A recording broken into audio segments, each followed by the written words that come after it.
What's up, Wargamers? Welcome back to World of Wargaming. I'm Isaiah, and on this Monday, I invite you to grab a seat, a snack, and a beverage, and let me talk at you for a minute.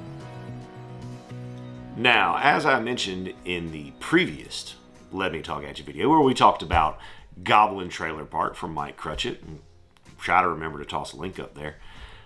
If I don't, remind me and I'll do it.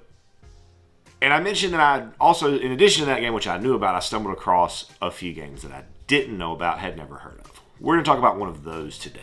We're going to talk about Dead Gods by Scott Malthouse. It is a one single piece of paper, double-sided, folded in half. That's the rule book. Now, for me, one of the initial selling points that I want to say on this, and it's the same thing that I said about Goblin Trailer Park, is that this is the kind of game that you want to use to try to convince your friends to wargame with you. Even though you might like other games, and you may want them to play those other games with you, if those games are complex and have very in-depth rules or a big rule book or a large investment cost, it's a lot harder to convince your friends to play the toy soldiers with you. Something like this, where you most likely already have everything that both sides are going to need in your collection. It is meant for fantasy, but I see no real reason that you couldn't use it, play it with sci-fi models if you really wanted to. But due to the price, which is, I want to say $5 or $6, maybe less, and the ease of the system, this is an amazing way to ease your friends into the hobby, nice and slow.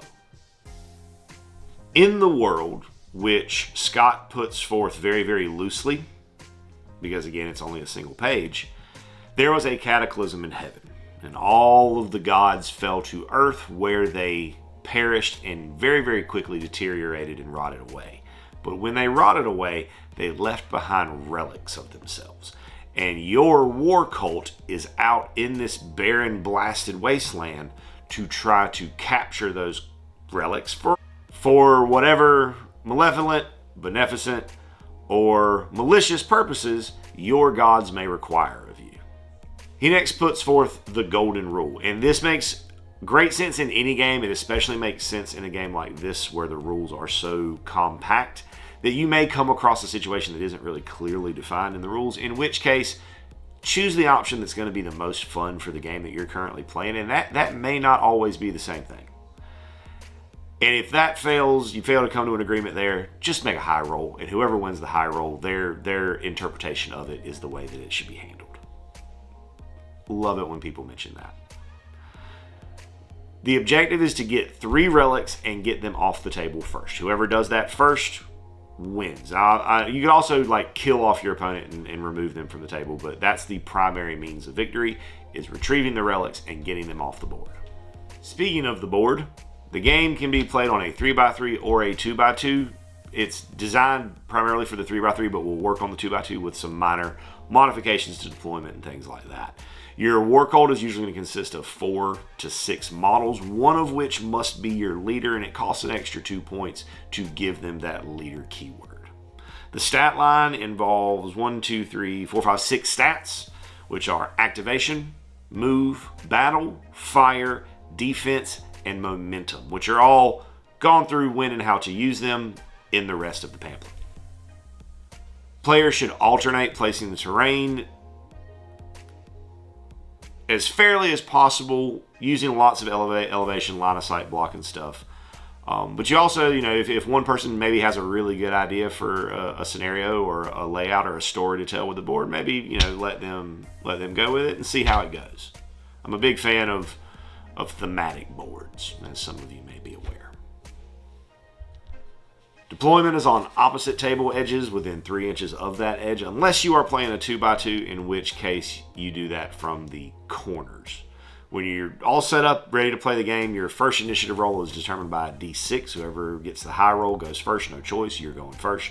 And then from then on out, whoever activates last, or whoever activated first the previous round, will activate first in the next round. Yes, the last player to activate goes first in the next round. So I guess that could potentially be the same person if they have a lower count army. The game includes an activation mechanic for using your models, which I like. In fact, the author cites his primary sources of inspiration for the game, which are A Song of Blade and Heroes, One Page Rules, Frostgrave Mordheim, and Middle-earth Strategy Battle Game. The activation mechanic, that is a Song of Blade and Heroes thing all day. I have not played Song of Blade and Heroes, but I have played Samurai Robots Battle Royale, which is built off of the Song of Blade and Heroes system. So you roll 2d6. If both of them are under your activation score, you get 2 actions. If one of them is under, you get 1 action. If none of them are under, then that character is deemed unruly and is just going to be chaotic and not do anything you want them to do this round. When you activate a model, you have about 5-6 options for what you can do with them. You can take a full movement. You can charge, which is to bring them into base contact and then make a melee. After that, your activation ends. A focus shot, which is a shot at half range with no penalty from full movement, or a full fire, which is a shot at full range. And if you also perform a full movement, it takes a +1 penalty to the fire rolls. The penalties are +1s and -1s.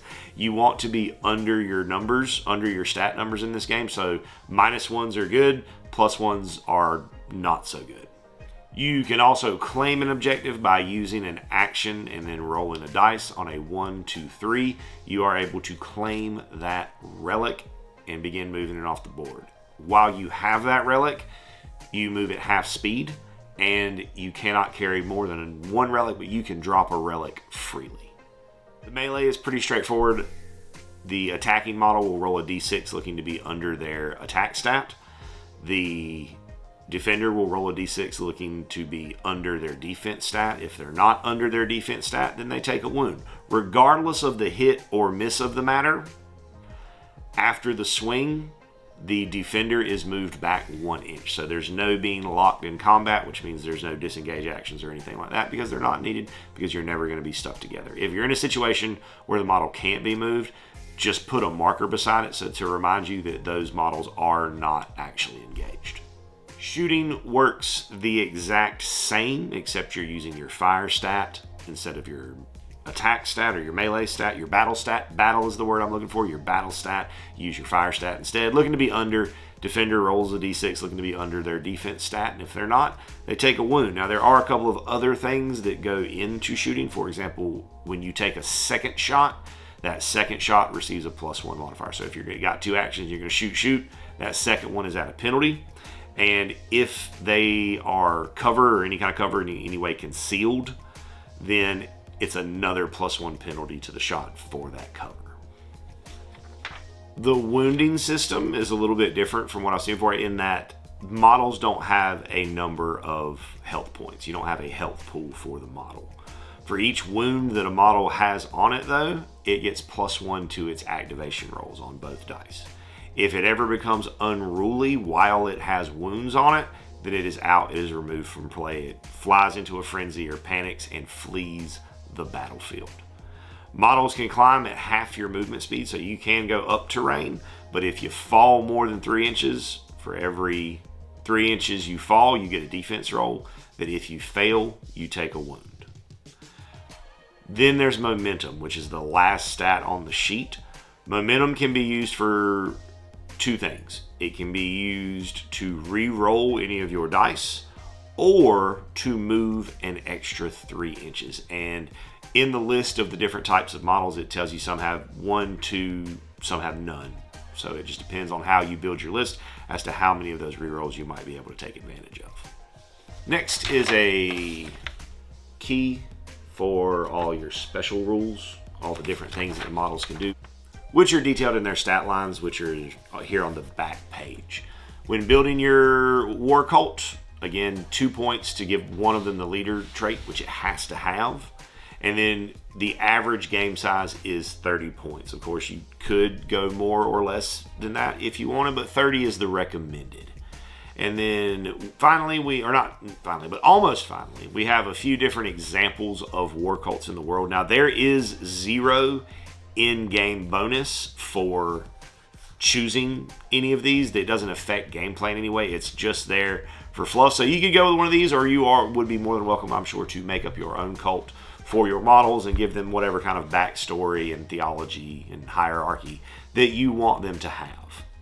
We then have a chart of 6 random sacred relics that go from a shining tooth, a glowing eyeball, a vial of god blood, an intelligent weapon, a tome of secrets, or a jewel forged from starlight. And again, you can make up your own if you wanted to, because the type of relic has no bearing on anything. So you're free to flex your own creative muscles right there. And that's it.